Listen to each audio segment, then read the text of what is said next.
Добро утро, вие сте со утринската програма на Телма. Утрово да си кажеме на две актуелни теми. Во студиото ни доаѓа францускиот амбасадор Сирил Бомгартнер. Ке зборуваме за месецот на франкофонијата кој завршува со богата културна програма и за подготовките на летната Олимпијада во Париз. Но претходно за една многу актуелна тема – аутизмот. Со оглед на тоа што 2 април завчера беше меѓународен ден на аутизмот и во Македонија помина така како што помина, ќе направиме еден осврт со еден од клучните експерти во оваа област, хуманиот генетичар, професорот Владимир Трајковски. Професоре, добро утро, добро дојдовте во студиото на Телма. Добро утро и до вас, господин Петровски, и до целата ваша публика која што сега не следи. Важите за еден од најголемите стручњаци во Македонија кога станува збор за аутизмот. Генерално ќе имаме време да зборуваме и за детали, меѓутоа на почетокот би ве замолил за една оценка како Македонија како општество, не само како држава, како институции, туку и генерално низ овие години минува и ги третира луѓето со аутизам. Дали се уриваат полека тие стереотипи браните и дали во исто време институционалната грижа се подобрува? Прво ви благодарам за најавата, за комплиментот. Инаку државата на вистина тешко и трудно би рекол се справува со проблемите кои што ги носат децата и лицата со аутистичен спектар на нарушување. Можеме да кажеме дека има некои мали поместувања во последните 5, 6, 7 години, 8, декада, да кажеме, но тоа е незадоволително. Кога велите поместувања, мислите на она обојување на зградата на владата во сина боја или ама тоа е само повеќе треба декларативно. Да имаме разбирање за различностите и да ги прифатиме сите? Да, тоа е декларативно, боење во сино, малце подигната јавна свест, но на терен не се движат така работите како што ние стручњаците сакаме, а уште повеќе како што родителите на овие деца сакаат. Со оглед на тоа што патувате често на конгреси, семинари, конференции, комуницирате со ваш профил на експерти од други земји, каква е ситуацијата во например, оние држави кои претендираат да бидат подобри од нас, земите од обкружувањето, земите членки на Европската унија? Па јас можам слободно да кажам дека земите на Европската унија се едно 30 на години пред нас во оваа сфера. САД се околу 50 години пред нас, а земите од бивша Југославија, тука би пред себе ги спомнал Хрватска и Словенија, тие се сигурно 10 на 15 години пред нас Кога велите во оваа сфера, на што конкретно мислите дека се пред нас? Од рана диагностика на тие лица или целокупниот третман? Од рана диагностика, мислам, преку рана рехабилитација и рана интервенција, од решавање на политичко решавање на проблемите, мислам, институционално згрижување и водење на грижа за здравствената заштита на оваа популација, едукацијата и образованието на децата со аутистичен спектар, така што комплексно е ова прашање и мислам на сите погледи на аутистичниот спектар. Со оглед на тоа што имаме време, би сакал малку во детали во секој сегмент, во повеќе сегменти, бидејќи темата е широка како што самиот велите. Па можам низ пример тоа да го спомнам. Јас уште далечната 2001 година бев во Луксембург и уште тогаш на студиска посета, уште тогаш лицата со аутистичен спектар, возрастни, беа сместени во домови, во посебни домови, во Луксембург Сити, во центарот, не на периферија, не во Демиркапија, и за нив се грижеше неговател, имаше медицинска сестра, доктор доаѓа неколку пати неделно да ја следи нивната здравствена состојба, така што на вистина, мислам, тука можеме да ги видиме нешто што не се споредува. Да, нешто што не се споредува. Професоре, кога станува збор за аутизмот, кои се најновите светски достигнувања и информации на оваа тема? Има ли нешто што во Македонија се уште не е дојдено не е стасано ниту како информација кога се работи за аутизмот? Некое ново научно откритие што во наредната деценија, например, ќе сфрли ново светло кон прво диагностиката, а потоа и кон начинот на прифаќање и третман на тие луѓе, за да им се овозможи што е можно по-нормално живење и прифатеност од средината. Така, јас можам да кажам дека во однос на информациите ние тука не назадуваме, особено себе би се зел за пример и Македонското научно сдружение за аутизам, кое што го водам, ние ги имаме најновите информации, ние ги споделуваме, организираме вебинари, особено во ковид ерата, имаме преку 30 на 40 вебинари направено со врвни светски аутизмолози. Така што она што е најново, што е далеку од Македонија да речеме, во однос на третманот, тоа е третманот со проучувањето на микробиомот во цревата и обидот со фекална трансплантација, фекалом ги викаат тие, каде што има оние така наречени добри бактерии, тие да се стават, бидејќи кај аутизмот многу интересна поврзаноста на оската која што е гастроинтестинален тракт со мозокот, односно со нервниот систем. Како тоа ќе им го олесни животот на луѓето со аутизам? Ова научно откритие? Ова е научно откритие, да кажеме, во последните 5-6 години, дури во западниот свет е во експериментална фаза, се смета дека во многу ќе подобри симптоматологијата, бидејќи сметаат врвните научници, сметаат дека токму тука лежи можеби еден од главните клучови во цревниот систем на децата со аутистичен спектар, бидејќи има нарушена една цревна дисбиоза, нарушена цревна рамнотежа, се смета дека, иако ова кажувам, ова се уште е во испитување. И тука ние сме многу назад. Ако се оваа експериментална фаза напредува како што треба во таа насока и ако се потврдат очекувањата, ќе се смени, ќе се олесни животот на луѓето со аутизам? Во секој случај јас сметам дека ќе се олесни, но не очекувам дека ќе се излечат. Да, бидејќи факт е, барем според она што може да го прочитам на вашата интернет страница и генерално за аутизмот, дека аутизмот е синдром и поради тоа не може да биде излечив, не станува за болест за да се излечи. Болест, не е болест, не зборуваме за излечување, туку зборуваме за третман. Затоа велам како ова се смета дека ќе го подобри, прво ќе го подобри функционирањето, бидејќи ќе подобри комуникацијата, ќе подобри социјализацијата на еден начин, но не верувам дека ќе ја изгубат дијагнозата аутистичен спектар овие лица, туку ќе го подобри целокупното општествено функционирање и бидисување на лицата со аутизам. Професор, ајде малку повторно паралела меѓу Македонија. Кога станува збор за дијагностиката, колку време во Македонија обично има ли некаков просек?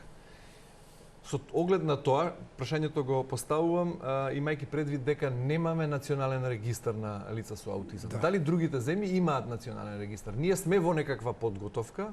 Да, ние сме во подготовка. Колку што ние постоиме, а ние постоиме 24 години сега во мај. Како зошто е толку комплицирано? Македонско научно сдружение да се направи национален регистар? Па немаат сенс политичарите и од левата и од десната опција, немаат сенс, немаат слух за тоа.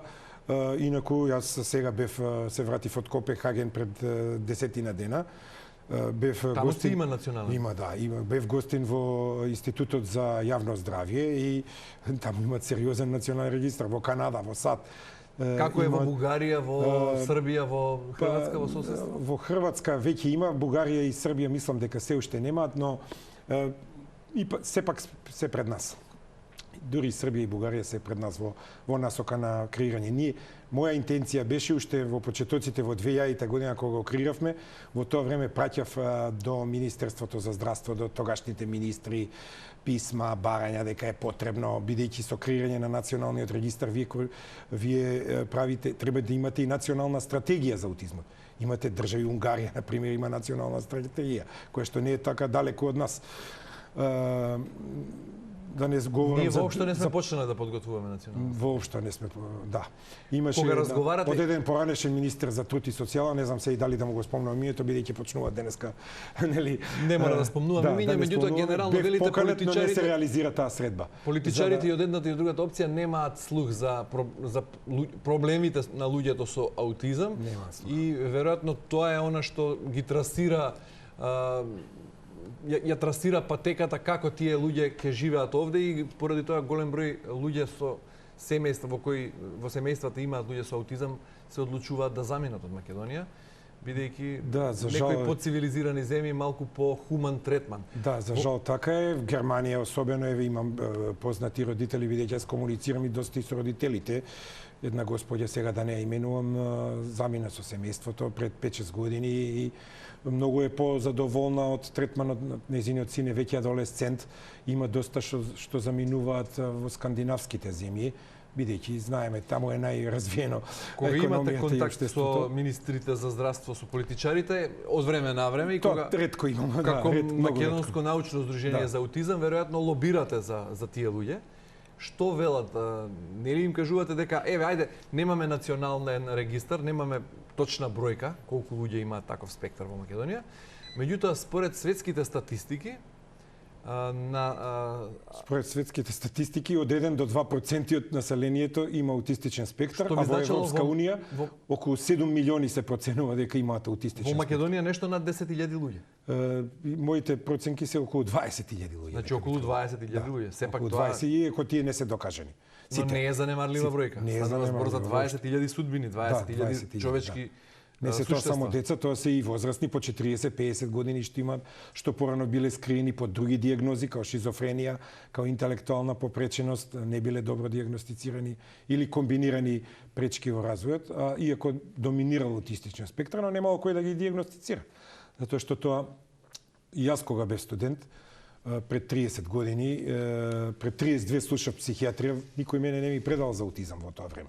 92 година, јас слушав психијатрија од Немаше предмет, немаше област, не се аутизам. спомнуваше аутизам, не се спомнуваше. Иако мене ми предаваше врвниот психијатар, да речеме, Миодраг Мицев, за жал покоен, но аутизмот тогаш воопшто не се ни зборуваше во Македонија, на пример, 92 година. Тие луѓе беа третирани А со дури друга сега диагноза, се така? сомневам, да.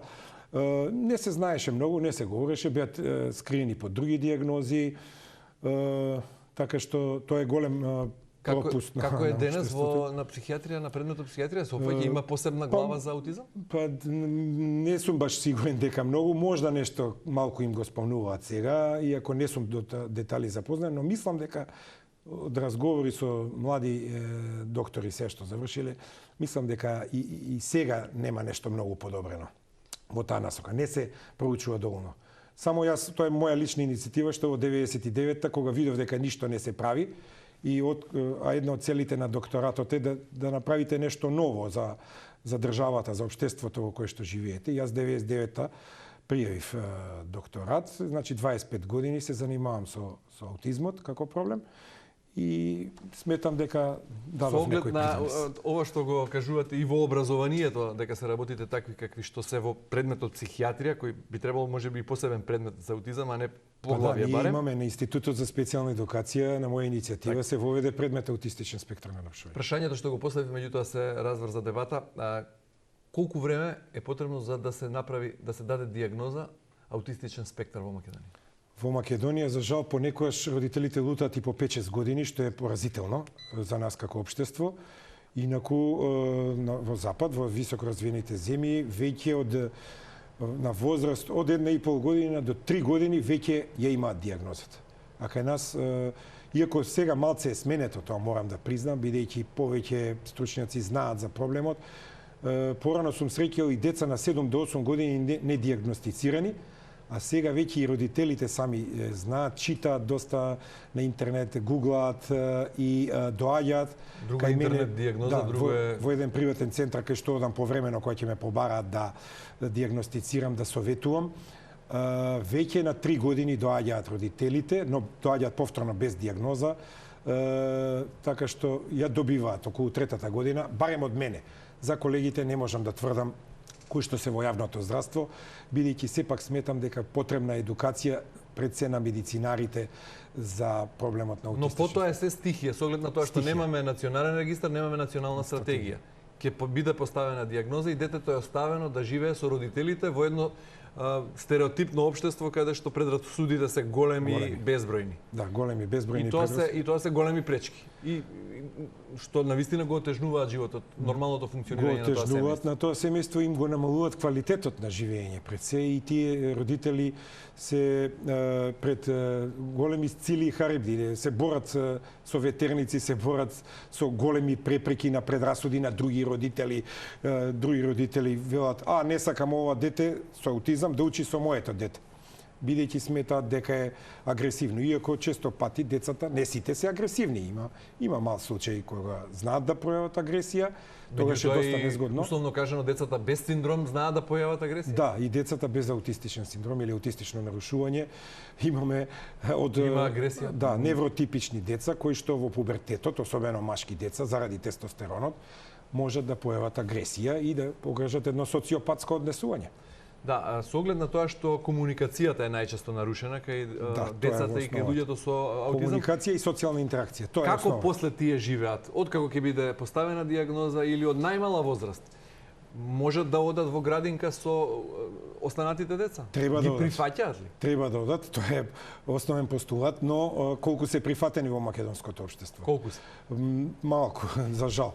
Особено пред 10 години јас имав поплаки од родители кои што во градинките не ги прима, па се расправаа со директори, директорки на градинки, па ги објавуваа во медиуми, па денеска малце се посензитивни, морам да признам, директорите на градинките и ги примаат, ама прашање е дали го имаат персоналот на специјални едукатори, рехабилитатори, психолози кои што се обучени да работат за да знаат како да работат на рана интервенција уште во градинка. Значи зреме, но постепено, да, многу бавно. Зреме, многу бавно.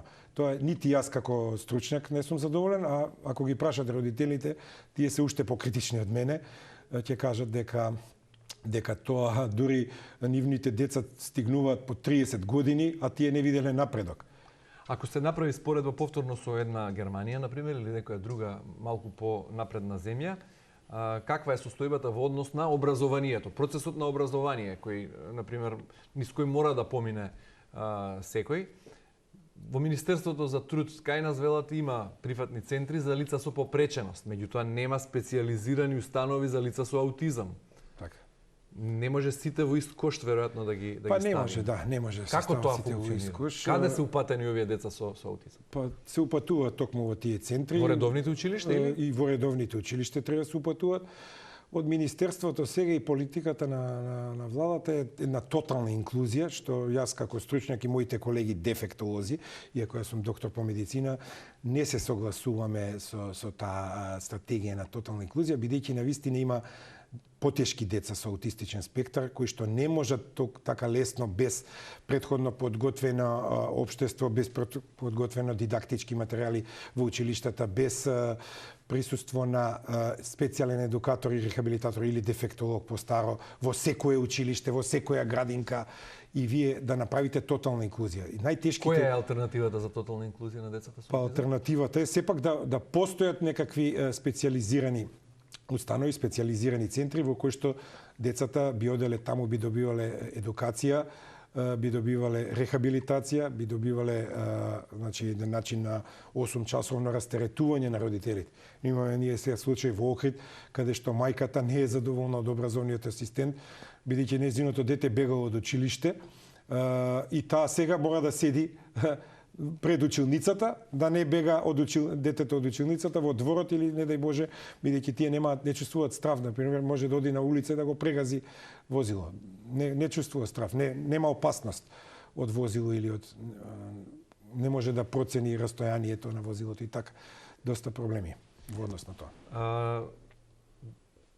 Кога станува збор за велите дека има се поголем број на случаи, меѓутоа и на вашата интернет страница на Македонското научно здружение за аутизам наведувате примери од историјата, дека биле на луѓе со спектар, аутистичен спектар, но во Македонија велите дури професорот Мицев не ви предавал на факултет за аутизам. Да.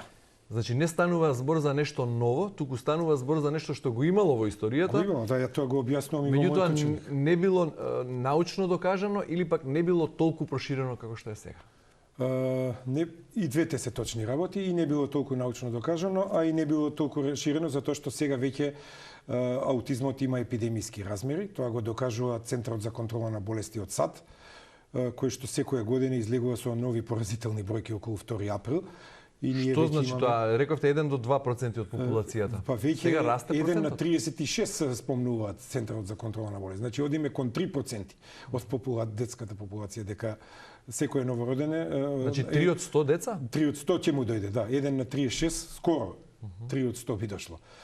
Иако во Европа малце сме порестриктивни со тоа. На што се должи растот на лица? Па има разни објаснувања. Зошто новото време го засилува тој тренд? Затоа што иако во генетска предиспозиција во основата, но сепак се смета дека многу фактори од околината можат да влијаат.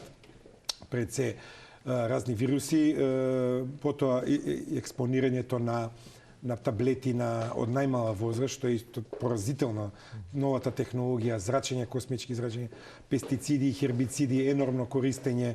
Тоа веќе има и докази дека пестицидите и хербицидите доста неповолно влијаат врз геномот на децата со аутисти. Мислам, како еден тригер фактор се за настанување. Значи, генерално под насловот стил на живот? Да, стил на живот. Дури има и луѓе кои што велат дека одредена субпопулација можно е да се јави и поствакцинално. Значи, има, не велам дека вакцините се причина, но сепак на една основа на генетска лоша предиспозиција, значи мутација на повеќе гени, можно е да дојде до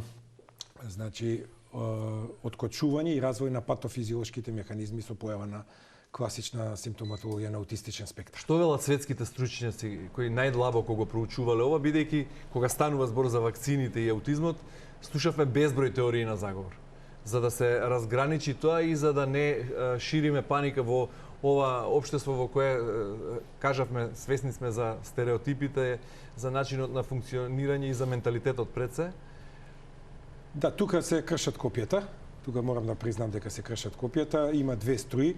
Едната која што е поблиску до фармаколошката индустрија и која што ги протежира, нели, вакцините и која што вели дека тие се најдоброто нешто во 20-тиот век, но не ја зема предвид дека секоја индивидуа не ја зема она наука геномика, протеомика и така натаму, фармакогеномика, фармакопротеомика, дека секој организам не реагира подеднакво на лек, на вакцина, така што јас длабоко верувам дека кај една мала субпопулација можно е да, но тоа не значи дека не треба сега па да се вакцинираме.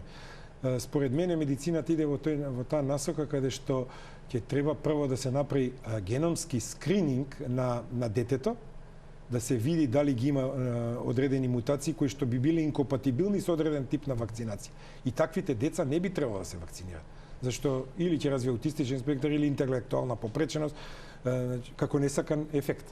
Но тоа не важи за 100% од популацијата. Дали тој скрининг е компликуван и скап? За сега да, комплициран и скап, да, во Македонија. Значи далеко е, не можеме да го воведеме во скоро време. Нешто може да се направи во Македонија, во приватни болници имат, но мислам дека е над 1000 евра чини тоа испитување. Како факт исто така научен, барем така го успеав да го видам јас, е дека почесто спектарот со аутизам се јавува кај машки деца. Да. Зошто е тоа така? Па вие одлично сте се подготвили, иако сте познат новинар, повеќе за политички и економски прашања. Благодарам на комплимент. 4 на 1. 4 машки на едно девојче. Зошто е така, професоре? Има една теорија, тоа е на професорот Сајмон Барон Коен од Велика Британија, еден од врвните аутизмолози. Тоа е за развој тестостеронот и развојот на така наречениот машки мозок. Сега не би завлегол, тоа можеби тука повеќе го имам во физиолошка психологија објаснето, би ја препорачал на оние што се заинтересирани ако може да ја набават. Оваа ваша нова книга е учебник за студенти или пак и може за родители? Повеќе е монографија, не е учебник, монографија и може некои родители да искористат, иако на моменти имам постручна терминологија во одредени поглавја, но мислам дека би можели родителите на луѓе кои имаат со аутистичен спектар многу малку го обработувам. Тука повеќе овој учебник аутизам и превазивни, тој е баш наменет и за родителите. И кој што оди заедно со еден пријачник, но не го донесов сега. Пријачникот го давам гратис заедно со овој учебник и таму има доста практични насоки како родителите да се справат со дете кој што има предизвикувачко однесување, како социјални вештини, на пример, тоа што слабо многу го знаат, па дури дефектолозите во Македонија. Имавме ние неодамни еден проект како здружение, завршивме минатата година со тој проект со колеги од Србија за учење на социјални вештини на деца во училиште. Значи како да на пример со пари кога оди во маркет, како детето да плати, како да се обрати, бидејќи тие имаат проблем како да отпочнат комуникација. И таму даваме од тие пријачници одредени насоки како наставникот да го подготвува во училиштето. Значи корисни и тие може слободно да се симне од нашата веб страница во PDF формат. Во ситуација кога државата, кога политичарите се не заинтересирани или недоволно решени да им помогнат на луѓето со аутизам во Македонија, вие како научно здружение и како професор на филозофскиот факултет на Институтот за дефектологија комуницирате секојдневно и со дефектолозите и со специјалните едукатори, во последно време ги има се побројни стануваат. Како можете вие да им помогнете на луѓето и што може плюс да се направи од ова што сега го имаме? Мислите на родителите како може? Да, и генерално на луѓето со аутизам. Па ние колку што можеме на семејствата им помагаме, да речеме. На кој начин? Како сме организирани како општество? Ако прашувате како општество, без помош на државата. Како ние како здружение, како волонтери, например. Како волонтери сме држале многу бесплатни вебинари, многу семинари, исто така сме одржале конференции каде што не наплаќаме. Еве даваме, дел спомнав, пријачници имаме 2 со слободен пристап, само треба да има интернет и дома и компјутер и да си го симне, да си го отпечати на хартија или да го гледа на монитор и да учи. Значи, тоа е ние како здружение што можеме да помогнеме. Јас исто лично доскоро сум правил и бесплатни прегледи, например, за деца, диагностички консултативни прегледи и давање на насоки за третман. Како да продолжат понатаму биомедицински третман, тоа особено го им давам. Кога да поседат дефектолог, кога логопед, дека прво треба, например, на дефектолог да одат, па дури детето да се подготви дефектолошки, па подоа да се оди на логопед и така натаму. Значи, добро, и повторно да се вратиме на државната помош. Мора повеќе да вложи. Добро, кога некоја институција би решила да се позанимава со овие 20.000 луѓе и нивните семејства во Македонија, што би бил вашиот прв совет, што треба да се направи? Па прв совет сега ја би одел малку и на повозрастната популација со аутистичен спектар. Никој не води грижа за овие што имаат над 20 години. Како тие да се сместат, како да се вработат? Ние имаме 0% вработување на лица со аутизам во Македонија. Ако земете во Европска унија околу 20%, што и тие не се задоволни, 20% значи, еден од секој пет да, во ЕУ е вработен. Пети човек со аутизам е вработен. Вработен во популацијата. Кај нас имате 0%. Јас тоа го докажав преку 2 мои дипломски студии со 2 дипломки. Едната студија 2010-та, втората во 2019-та со малку различен прашалник, но меѓутоа ете 9 години не се сменило ништо. Не се сменило ништо. Значи работодавачите не сакаат да вработуваат, што е исто така поразително. Иако можат тие да некогаш и да надминат дневната норма, кога би имала државата буџет и волја да го реши тоа, како ќе им се наложи на компаниите да вработуваат луѓе со аутизам? Како би го помогнале животот на повозрастните луѓе со аутизам? Покрај давање нели на даночни ослободувања, секако тоа е една од основните мерки. Едукација исто така треба да се направи на работодавачите. Јас мислам дека тие не се доволно сензибилизирани, мислат дека као да е аутизмот заразен или дека тоа лице ќе дојде ќе направи некоја огромна штета по фирмата, компанијата, но не е така, не е така. Имате полесни форми каде што тие многу лесно можат да се вклопат во општеството. Полесни. Сега не зборуваме за најтешките форми, зборуваме за лесни и за средно тешки форми, кои што многу лесно и тие заради нивната репетитивност, повторливост, например, ако ги ставите во фабрика, тоа е докажано со студии, тие надминуваат нормата на невротипично лице. Затоа што сте доста доследни, не знаат да лажат, да мамат, да другите не сакаат да одат на цигара пауза. Да, не се забушанти. Во невротипичната популација може да видите лице кое што саат време прави пауза, наместо половина час што му е дозволено. Професор Траковски, имам уште многу прашања, меѓутоа немаме време. Ви благодарам многу за ова гостување. Се надевам дека в година на 2 април ќе имаме со што да се пофалиме, ќе зборуваме за нешто. Јас се надевам, секогаш се надевам, да. Благодарам за поканата и поздрав до сите ваши гледачи. Благодарам уште еднаш. Почитувани, останете со нас, како што најави во продолжение францускиот амбасадор во Македонија Бом Гартнер. Зборуваме за месецот на франкофонијата кој истекува, но и за подготовките за Олимписките игри во Париз. Останете со нас.